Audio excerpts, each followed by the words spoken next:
I was really looking forward to when you would bring up divorce, you know. Seriously, being poor without parents is just no good. With a mocking smile, Dorothy said this in a sharp voice. I had been tormented by Dorothy, my mother-in-law, since the beginning of my marriage. She would barge into the house where my husband and I lived without asking. Wait for me to come home from work, and endlessly complain while watching me do housework. The way I cleaned, how I folded the laundry, the seasoning of the food. She would meddle in everything, but Dorothy never offered to help. One day, after enduring so much, I finally reached my limit. You were raised in a fatherless home. So you never really learned how to cook properly, did you? Your taste buds are so messed up, your food isn't even good.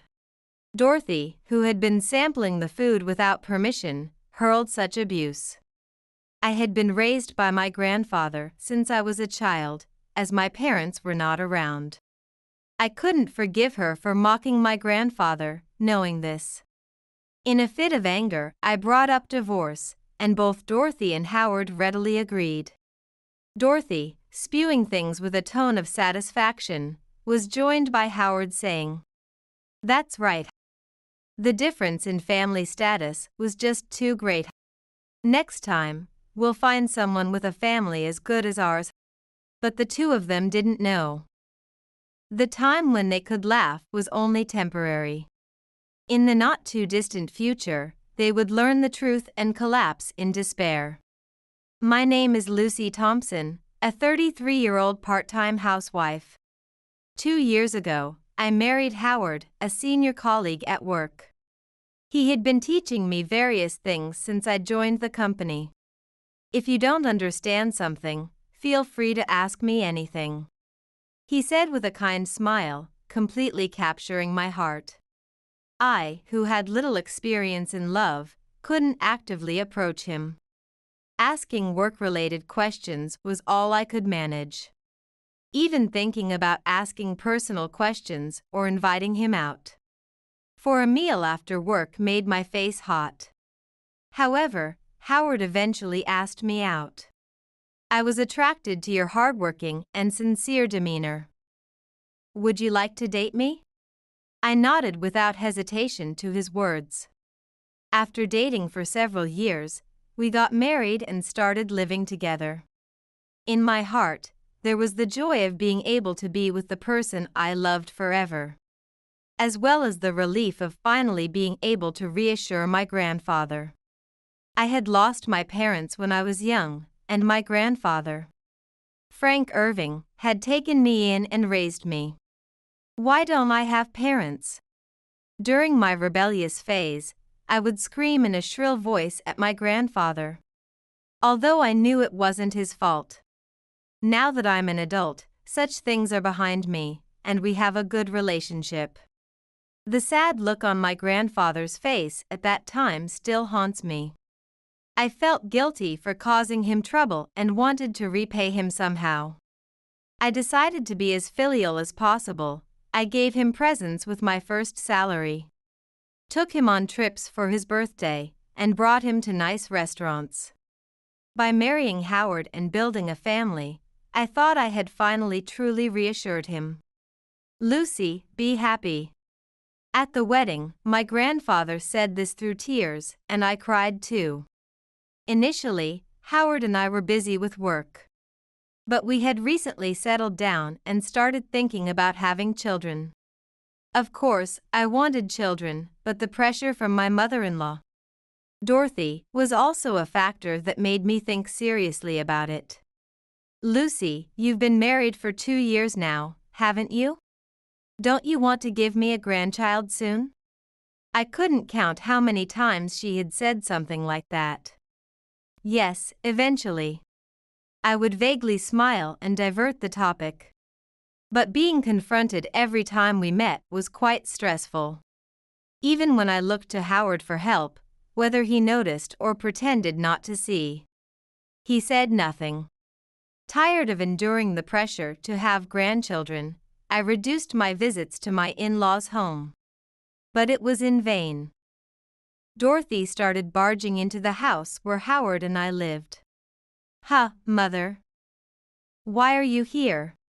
When I first witnessed this, I exclaimed in surprise, but Dorothy remained calm and said, "Howard gave me a spare key. We're family, so there's no problem coming in, right?" What initially happened only on weekends now occurred even on weekdays, mercilessly.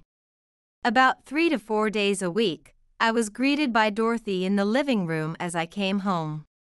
I had gotten used to it, or rather, since she wouldn't stop no matter how many times I said it. I was resigned to saying, "I'm home," as a habit. And if you wondered whether Dorothy did any housework before we returned, the answer is no. On the contrary, she would say, "Hurry up and prepare dinner. I've been waiting and am starving," while I was still putting away my things and starting to cook. Outwardly, I would obediently respond, but inside, I deeply sighed.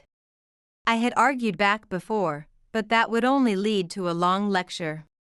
Well, even if I didn't say anything back, Dorothy would still give unsolicited advice. Or rather lectures, about housework. When I returned home late due to overtime and tried to heat up some leftovers, Dorothy would say, "Leftovers? Are you cutting corners? Food should be freshly cooked. Surely you're not letting Howard eat such terrible meals." Dorothy would criticize without lifting a finger to help, so I was utterly fed up with her. Even if I showed a hint of dissatisfaction, she would scream, "What, do you have a problem with what I'm saying? I'm giving you advice as someone with more life experience." As these incidents continued, I grew more adept at ignoring Dorothy's nagging. But there was something I couldn't forgive. While waiting for us to return, Dorothy would use the water and electricity without any consideration. Once, she left the TV on while taking a nap during the day. Thanks to, or rather because of, her actions, our utility bills were skyrocketing. Tired of her behavior, I consulted Howard several times, asking him to talk to his mother and request the return of the spare key, but he wouldn't listen. "Oh, don't say things like that," he would chide me with a smile. From his perspective, Dorothy's actions were her way of trying to get along with me. "Don't be so tense, I want us to get along," Howard would say, apparently out of goodwill, so I couldn't speak up strongly. But Dorothy's remarks kept escalating for the worse. "Really, Lucy, you're so clumsy. Maybe it's because you're from a single-parent family that things don't work out?" She would start saying things that belittled my grandfather, my guardian. And I had reached my limit. Apparently, Dorothy thought raising children as a couple was superior to being a single parent. Then, one day, I received a surprising message. "Today, your mother-in-law visited unexpectedly." The person who contacted me was a woman named Olivia, the secretary at my grandfather's company. I couldn't see her face over the phone, but I could easily tell from her tone of voice that she was making a bitter expression. What? Why would she do that? Could it be that she went to tell my grandfather the same kind of insults she usually says to me? I imagined Dorothy, with a sneering smile, spewing out words like, "Lucy is really incompetent, isn't she? You were like a parent to her, right? What kind of education did you give her?" However, contrary to my expectation, it seems she only came because the president had once said, "Please visit whenever you are nearby." She just came, ate her fill of tea snacks, and left. Apparently, Dorothy took my grandfather's polite invitation literally. "I had delicious sweets at your grandfather's company. It's so kind of him to say. Feel free to visit if you're nearby," Dorothy, who was usually waiting at our house, happily reported this to me as soon as I opened the front door. Although it's possible that my grandfather said that, can't Dorothy read between the lines? Even if she really did want to visit, isn't it common sense to contact him beforehand? I could only let out a dry laugh, dumbfounded. My response must have displeased her, as Dorothy's expression suddenly changed, furrowing her brow. And as usual, she began to make sarcastic remarks to me. By the way, when are you going to manage to come home earlier? If you were more capable, you should be able to finish quickly and come home, right? My lips twitched. I was used to hearing insults from Dorothy, but that didn't mean they didn't hurt. I tried not to take them too seriously, but I hadn't reached the point where I could just smile and ignore them. If you don't come home early, Howard will always have to eat the unappetizing leftovers, won't he? Really, you lack the spirit to support your husband. I'm sorry, I've been busy with work. How I wished I could say, then why don't you cook, Mother? Instead, as I spoke, hiding my true feelings, Dorothy's eyes narrowed sharply. Don't make excuses. The poor have no leisure fits this situation perfectly. You're in this mess because you were raised by a single parent and don't have money. I couldn't hide my bewilderment at her words. I opened my mouth to retort, but all that came out were meaningless words like, well, you're just like that guardian grandfather of yours, aren't you? He was kind, sure, but his company is old and small. He probably hasn't achieved much in terms of performance. Your grandfather's clothes were always so shabby too. I wonder if he even has money to buy clothes. Being criticized alongside my grandfather was just too hard to take. Unable to endure it any longer, I raised my voice. Please stop speaking ill of my grandfather. What do you know about him, Mother? This seemed to irritate Dorothy, as her face clearly showed her anger. Oh. A daughter-in-law talking back to her mother-in-law, how rude. Apologize right now, say I'm sorry for being impudent. I stood my ground and glared back at Dorothy. It was absolutely wrong for me to apologize after she insulted my dear grandfather. The one lacking common sense wasn't me, but Dorothy. What's with that look? It really irritates me. Dorothy yelled at me. She is shorter than me, but she seemed much bigger due to her intimidating presence. You're just upset because I hit the nail on the head, aren't you? Don't you feel ashamed that your grandfather still has to work hard at his age? That's not true at all. I am proud of my grandfather. But even when I expressed this, Dorothy just snorted dismissively and did not apologize to my grandfather. Oh, maybe it's not your grandfather who should feel ashamed, but you? Isn't it embarrassing that he has to work at his age because you're so poor? Worn out by Dorothy's baseless accusations, I lost the energy to argue back. I let out a loud sigh so she could hear and said, enough, before returning to my room. From that day on, Dorothy's treatment of me grew even harsher. And her frequency of invading our home also increased. Look, this isn't done right. Do it over immediately. Whenever my way of doing household chores displeased her, she would immediately scream at me.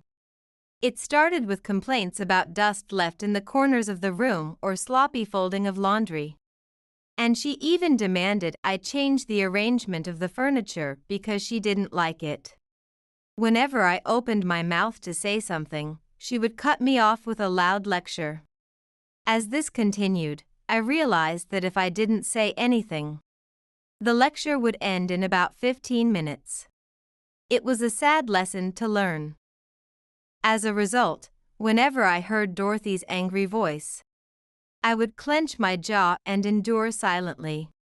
The lectures always happened when Howard was not around.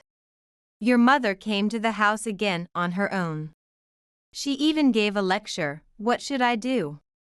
Although I told him this, he would never take my side against his mother. If I just endured, everything would end without incident. I understood this logically, but I couldn't accept it emotionally. And I found myself crying in secret in the bathroom late at night. Finally, my stress reached its limit, and the day came when my patience snapped. I lost count. It might have been the 100th or even more dinner with Dorothy and Howard. Of course, I hadn't invited Dorothy, she just imposed herself in our home. As I was setting the dinner table, Dorothy reached out and snatched food from a plate before we even said, "Let's eat." I frowned, but thinking that if Dorothy noticed my changed expression, a tedious lecture would start. I quickly shook my head to dismiss it. After chewing a few times, Dorothy swallowed and burst out, "What is this food? It's really awful. Make it again. You were raised in a fatherless home and weren't taught to cook properly by a man. Your taste is so messed up, the food isn't tasty at all." With a crude laugh, she spewed her insults. The moment I heard that, something snapped inside my head. So this is what it means for one's patience to snap, I realized firsthand. Indeed, my grandfather raised me. So what? Gender doesn't matter. My grandfather raised me with love. Please stop mocking my important family, I shouted, and even after that, my anger didn't subside. And I was panting as if I had been exercising for a while. Dorothy and Howard looked surprised at first, but their expressions quickly changed to mocking smiles. Seeing that, I was shocked that none of my feelings had gotten through to them. Let's get a divorce. I can't stay with people who endlessly mock others like you do. Ah, I understand. When I proposed divorce, they agreed surprisingly easily. In fact, they seemed pleased, as if they had been waiting for me to say it. I was really looking forward to when you would bring up divorce. Seriously, being poor without parents is just no good. I was worried about your poverty rubbing off on us, so it's great you brought it up. That's right. The difference in family status was just too great. Next time, we'll find someone with a family as good as ours. Dorothy was as usual. But Howard seemed like a completely different person than before we married. Where had the kind man who had gently guided me when I didn't understand something gone? No, perhaps this was his true nature. Well, now that it's settled, hurry up and leave, you broke loser. While enduring endless insults, I packed my things and asked my grandfather to pick me up. I bit my lower lip hard and made sure not to talk back anymore. Nothing would resonate with those two heartless people. Upon receiving a message from my grandfather that he had arrived, I left without saying thank you or goodbye. I just put on my shoes and opened the front door. There stood my grandfather, looking worried. Spotting him, Dorothy deepened her grin and jeered. "Oh dear, isn't it nice of your grandfather to come pick you up? You must be starting early again tomorrow for work, right? Poor people just don't get a break, huh?" Olivia, the secretary who had come with my grandfather, had a vein pop on her forehead upon hearing this. Without anyone noticing, she had prepared the divorce papers and pulled them out of her bag to present to Howard. "You had it prepared already? How kind of you." "That's right. It saves us the trouble, doesn't it?" While laughing with Dorothy, Howard immediately signed the divorce papers. The expressions on my face, my grandfather's, and Olivia's were completely different from theirs. We were all dead serious, emotion wiped from our faces. "I'll file the divorce papers myself." "Sure, take care of it, will you?" "Then hurry up and go." I'm happy that our child won't have any poverty in their bloodline." It seemed she couldn't be satisfied without a final jab. Even though I glared at her with all my might, Dorothy was unfazed. "Well, I'll go ahead with the president to bring the car around." Saying that, my grandfather and Olivia left. Then, for some reason, Howard and Dorothy also came down to the entrance of the apartment building. "I just thought we should properly say goodbye since you took care of us." Dorothy said this, but her true intention to mock us was transparent. I kept quiet since it was useless to say anything. But I couldn't stand them making a mockery of my grandfather. I was about to turn around and unleash a torrent of complaints, but Olivia stopped me. She was, for some reason, beaming with a wide smile. "I'm going to get the car, so hold back for now." She told me that and then went to the parking lot. Misunderstanding my inability to endure being laughed at as fleeing, Dorothy and Howard continued to laugh joyously. Then a luxury car arrived, and my grandfather got out. Seeing this, their eyes widened and they approached as if drawn by a magnet. "Wow, that car is pretty expensive, isn't it? No way that poor man bought it himself. He must have rented it to show off." It seemed they wouldn't be satisfied until they had ridiculed us completely. I got into the car and exchanged a knowing grin with my grandfather. Seeing us, Olivia crossed her arms and murmured meaningfully, "The real show starts now." The next day, while I was visiting my grandfather's company for some errands, I noticed the lobby becoming noisy. I was standing a bit away, but since the lobby echoed well, I could hear the noise. "Bring out the president now. We know he's here." Hearing these shouts, I placed a hand on my forehead. Peeking from behind a column, I saw Dorothy and Howard causing a scene. Security guards were restraining them as they flailed and yelled, "Let go." The other employees watched from a safe distance, careful not to get involved. What were they doing here? Perhaps they were so upset about the luxury car the day before that they came to check if my grandfather really owned it. Bored, perhaps? While feeling dismayed, I approached them and asked, "What are you doing here?" My voice, devoid of any warmth or emotion, sounded detached. They turned to me and yelled, "Call the president. It's your grandfather we're talking about." I couldn't help but laugh at my misinformed in-laws, which annoyed them, causing their eyebrows to twitch. "My grandfather isn't here. His actual workplace is the building next door." "Next door? What do you mean?" In fact, the place we were in was rarely used by anyone. The president's office was located in a rare high-rise building next door. Both this building and the one next door are owned by my company. My grandfather spoke with a voice as if crawling from the depths of hell, revealing himself in the lobby.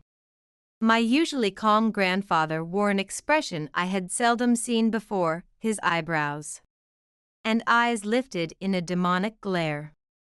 As my grandfather approached them with large strides and looked down at them sternly, Dorothy and Howard could only open and close their mouths like fish begging for food, despite their previous arrogance in belittling others.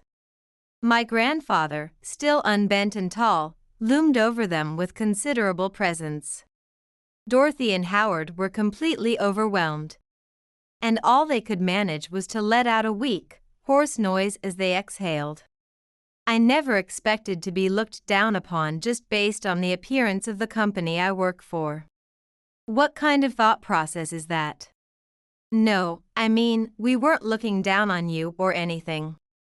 Dorothy desperately tried to make excuses, but her far-fetched explanations almost made me burst out laughing. If that wasn't condescending, I'd love to know what is. The scenes of Dorothy and Howard hurling abuse at me, and my grandfather were clearly etched in our minds. From the beginning, when you visited the company unannounced, I felt something was off. It's ironic to be told I lack common sense by someone without any. As my grandfather confronted Dorothy, Howard began to inch backwards. But the security guards behind him didn't miss a beat, blocking his escape and glaring at him. My grandfather sighed once before continuing. Originally, I lived a bit farther away. But when I could no longer endure my stress due to their taunting, I made preparations to set up a new company nearby to have a small measure of revenge. That's impossible. Dorothy finally managed to speak up, her voice loud. Her lips were pale and trembling, not unlike someone who just got out of a cold pool. Just a few months ago, your company was old and falling apart. There's no way you could prepare a new office in such a short time. You must be embarrassed by being ridiculed by us, so please don't exaggerate. To that, my grandfather replied calmly. That rundown company you're talking about was the first workplace. My real grandfather started from scratch when he founded his business. I kept it because it had sentimental value. The emphasis on rundown was quite strong. Although my grandfather didn't think so himself. Irritation and sadness from being belittled by Dorothy were probably infused in his tone. Huh, your real grandfather? What do you mean? I don't understand. Dorothy collapsed weakly onto the floor, literally clutching her head in confusion, and mumbled to herself while looking back and forth between me and my grandfather. Pretending not to notice her gaze, I suggested to my grandfather. It seems she still can't believe it. Why don't you show her the building next door? My grandfather chuckled and agreed, indeed. Then pointed towards the entrance of the building. Would you like a tour if it's okay with you? His face, previously angry, had changed back to the gentle smile he usually showed me. The intimidation gone, Dorothy and Howard visibly relaxed, their faces shifting from frightened to smirking. However, cold sweat was still evident on their foreheads, showing that they were not completely at ease. Ah, yes, well, why don't you show us around?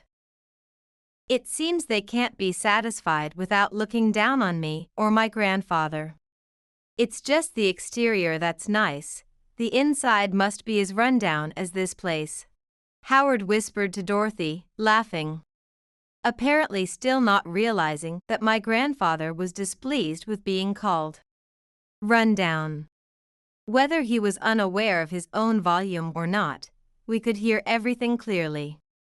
However, Dorothy and Howard, who had been displaying such confidence, lost their words as they entered the new company. The corridor bustling with many employees.